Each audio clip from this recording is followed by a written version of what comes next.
Class 9 मजमून रियाजी unit 2 lesson 22 exercise number 2.5 मश्क बदाई पंज पार्ट 4 आवां जो रियाजी जो उस्ताद राशिद अली सिंध ऑनलाइन स्कूल में आके भली कार बारो असां एक्सरसाइज नंबर 2.5 पढ़ी रहा हुआसीं।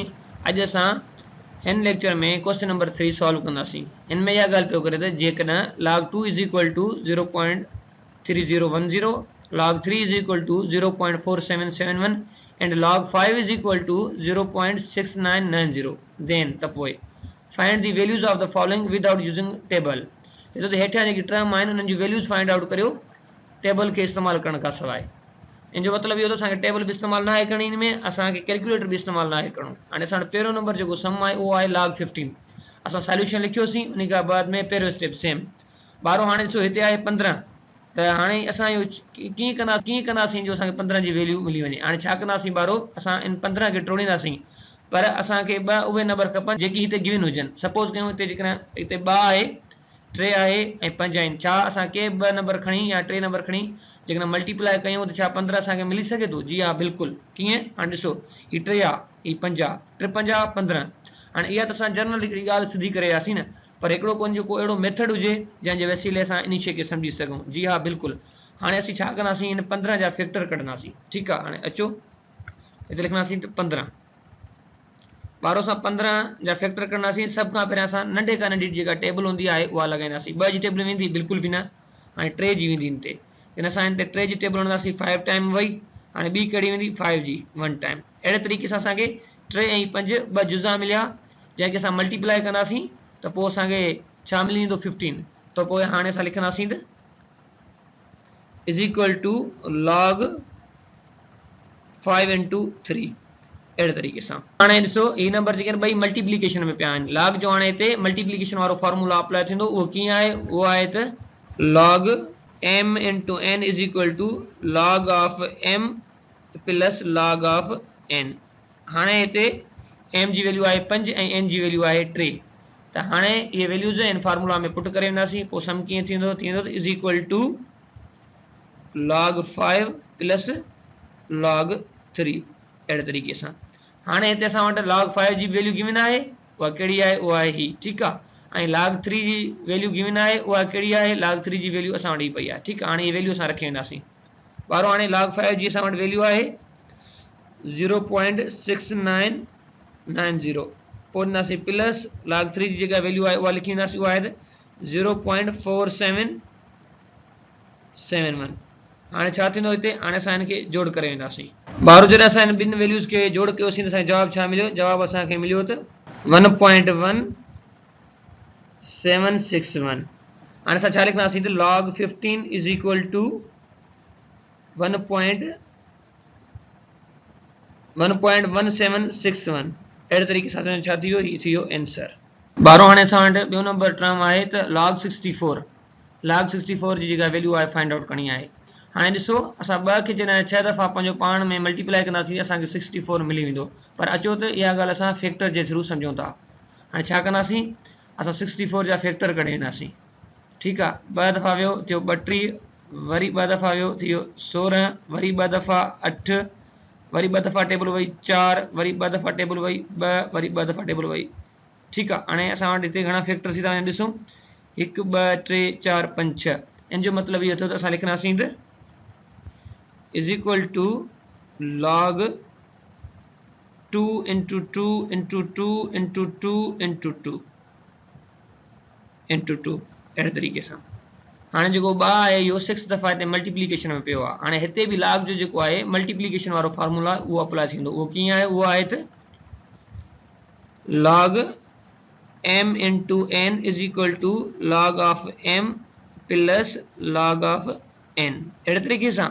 पर हाणे ॾिसो, जॾहिं असां वटि 2 टर्म हुआ त उहो थी वियो log m plus log n। पर जेकॾहिं इलाही सारा टर्म हूंदा, सपोज़ कयूं 3 टर्म आहे, उहो आहे o p q, त पोइ थींदो log plus log o plus log p। अहिड़े तरीक़े सां अॻिते टर्म वधंदा हलंदा। यानी हाणे जेको इहा आहे त plus log 2 plus log 2 plus log 2 थींदो वेंदो। जॾहिं असां इहो फॉर्मूला अप्लाई कंदासीं त अॻियों स्टेप कीअं थींदो? इहो थींदो त is equal to log 2 plus log 2 plus log 2 plus log 2 plus log 2 plus log 2। हाणे असां छा कंदासीं, जस्ट log 2 जी जेका वैल्यू आहे त उहा इन सभिनी जाइनि ते पुट करे ईंदासीं। उहा घणी आहे, उहा आहे 0.3010। त पोइ अॻियों स्टेप कीअं थींदो, इहो थींदो इज़ इक्वल टू 0.3010 प्लस 0.3010। अहिड़े तरीक़े सां इहा 6 दफ़ा अची वेंदी। 3010 0.3010 प्लस 0.3010 प्लस 0.3010। ॿारहों हाणे छा कंदासीं असां, ही जेके वैल्यूज़ आहिनि उहे असां एड करे ईंदासीं। तो जॾहिं वैल्यूज़ एड कयोसीं जवाब आयो त 1.806। हाणे असां चई सघूं था त log 64 इज़ इक्वल टू 1.806। इहो छा थी वियो असांजो, इहो थी वियो असांजो आंसर। ॿारहों हाणे असां वटि 3 नंबर पार्ट आहे log √5 × 2। सॉल्यूशन लिखी पहिरियों स्टेप सेम लिखियोसीं। हाणे पोयों जेको सम हुयो उहो हुयो मल्टीप्लिकेशन जो। हाणे ही सम आहे एक्सपोनेंट जो या वरी रेडिकल जो। हाणे सभ खां पहिरियों स्टेप में असीं छा कंदासीं, ही जेको टर्म लिखियल आहे इहो आहे रेडिकल में, हिन खे असां एक्सपोनेंट में तब्दील करे वेंदासीं। जस्ट कहिड़े टर्म खे, वो हिन टर्म खे। log जी ॻाल्हि असां न पिया कयूं हिते, अॻे टर्म जी ॻाल्हि कयूं पिया। त पोइ इहो कीअं थींदो, इहो थींदो इज़ इक्वल टू log 5 × 2 ते पावर घणो थी वियो 1/2। हाणे हिते जेको आहे log जो एक्सपोनेंट वारो फार्मूला अप्लाई थींदो। पोइ इहो कीअं थींदो, त इहो थींदो त log m ते power n is equal to n log m। हाणे जेको पावर पियो आहे हिते घणो 1/2, इहो पहिरियां अची वेंदो। पोइ हाणे कीअं थींदो, इहो थींदो त 1/2 log 5 × 2। सही आहे। हाणे ॿारहों हाणे 1/2 सेम पियो हूंदो। फर्दर जेको अॻिते ही ॿ टर्म मल्टीप्लिकेशन जा पिया आहिनि, उन ते log जो मल्टीप्लिकेशन वारो फार्मूला अप्लाई थींदो। पोइ इहो कीअं थींदो त log mn is equal to log of m plus log n। अॻियों स्टेप थींदो त is equal to 1/2 log 5 plus log 2। पोइ हाणे छा कंदासीं, हिते असां log 5 ऐं log 2 जी जेके वैल्यूज़ आहिनि उहे पुट करे ईंदासीं। हीअ आहे log 5 जी वैल्यू, हीअ आहे log 2 जी वैल्यू। त पोइ हाणे लिखंदासीं त इज़ इक्वल टू 1/2 log 5 जी वैल्यू आहे त 0.6990 प्लस log 2 0.3010। ठीकु आहे ॿारो। हाणे असां छा कंदासीं त हीअ जेका वैल्यू आहे 0.6990 ऐं उनमें एड करे ईंदासीं त 0.3010। त पोइ हाणे छा थींदो, इहो थींदो त इज़ इक्वल टू 1/2 × 1। हाणे जॾहिं असां हिन ॿिन्ही खे जोड़ कयोसीं जवाब आयो 1। ठीकु आहे। त पोइ अॻिते छा थींदो, हाणे असां हिक खे जॾहिं हिक सां ज़रब कंदासीं त जवाब छा थी वेंदो, हिकु ई अची वेंदो। त लिखंदासीं 1/2। पोइ हीअ छाजे बराबरि थींदो, इहो बराबरि थींदो 0.5 जे। त आंसर असांजो छा बीठो, असां लिखंदासीं त log √5 × 2 इज़ इक्वल टू 0.5। इहो असांजो छा थी वियो, इहो असांजो थी वियो आंसर। हाणे जेको चोथों नंबर सम आहे तव्हां पंहिंजो पाण करण जी कोशिशि कजो। ऐं हीउ जेको आहे 5 नंबर सम मां इहो तव्हांखे ठाहे थो ॾियां, हिकिड़ो स्टेप या ॿ स्टेप फर्दर पंहिंजो पाण करण जी कोशिशि कजो। ठीकु आहे। त पोइ 5 नंबर सम हाणे कीअं थींदो, इहो थींदो हाणे ॾिसो असां वटि सम कीअं आहे, log √18। ॿारहों हाणे जेको log 18 लिखियल आहे, 18 जेको टर्म आहे रेडिकल में पियल आहे, त इनखे असां एक्सपोनेंट में लिखंदासीं। त पोइ इहो हाणे कीअं थींदो, इहो थींदो त log 18 ते पावर घणो 1/2।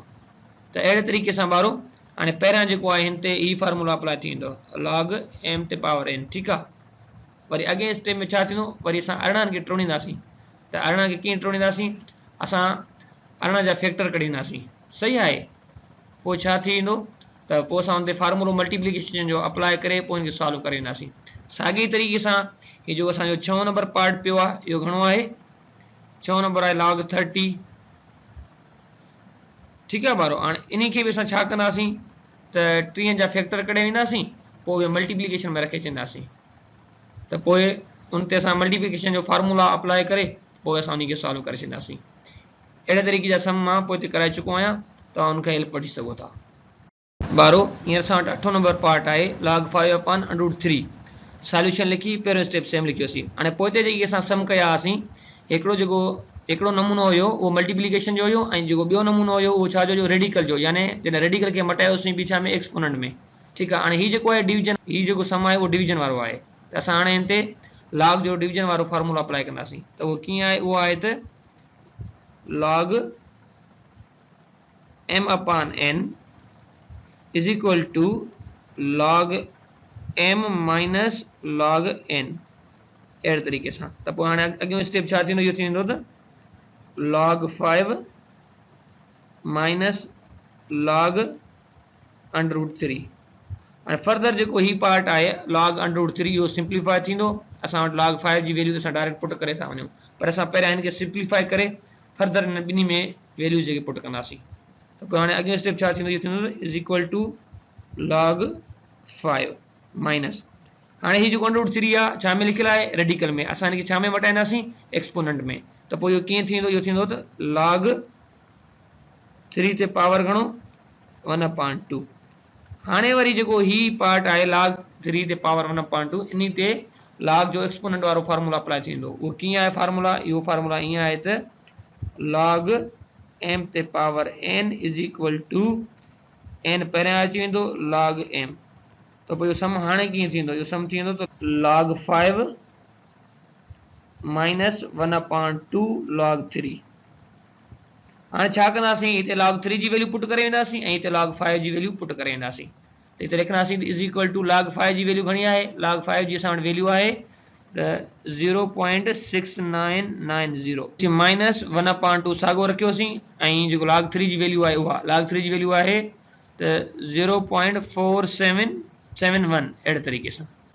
पहिरियां छा कंदासीं, असां हिते हीउ जेको 0.4771 आहे उन खे 2 सां वंड करे वेंदासीं। त पोइ इहो सम हाणे अॻिते कीअं थींदो, पहिरियों टर्म साॻियो लिखंदासीं 0.6990 माइनस 0.23855। हाणे अॻिते असां छा कंदासीं त 0.6990 मां माइनस कंदासीं 0.23855 वारो। त पोइ आंसर छा आयो, आंसर असांजो आयो त 0.46045, इहो असांजो छा थी वियो आंसर। त पोइ हाणे असां लिखी सघूं था log 5 upon under root 3 is equal to 0.46045, इहो असांजो छा थी वियो आंसर, अहिड़े तरीक़े सां। ॿारो हाणे जेको ही 7 नंबर सम आहे इहो बि इन जहिड़ो ई आहे। ठीकु आहे ॿारो, जॾहिं असां हाणे हिनखे सिंप्लीफाई कंदासीं log 8 माइनस log 3, हाणे जेको log 3 आहे उन जी असां वटि वैल्यू पई आहे, हाणे log 8 जी वैल्यू कोन्हे न, हाणे असां हिते छा कंदासीं त हिते जेको आहे 8 जा फैक्टर कढी वेंदासीं। ठीकु आहे, त पोइ हाणे इहो थींदो त log 2 into 2 into 2 minus log 3। हाणे जेको ही पार्ट अथसि, ठीकु आहे, ही इन ते log जो मल्टीप्लिकेशन वारो फार्मूला अप्लाई थी वेंदो। अहिड़े तरीक़े सां तव्हां हिनखे सॉल्व करे छॾिजो। ॿारो सही आहे, पोइ हाणे ही 7 नंबर पार्ट हो, हिनखे तव्हां सॉल्व करे छॾिजो। ॿारो असांजो अॼु जो सबक़ हिते पूरो थियो, वरी मिलंदासीं नए सबक़ में, तेसीं ताईं अल्लाह भाई।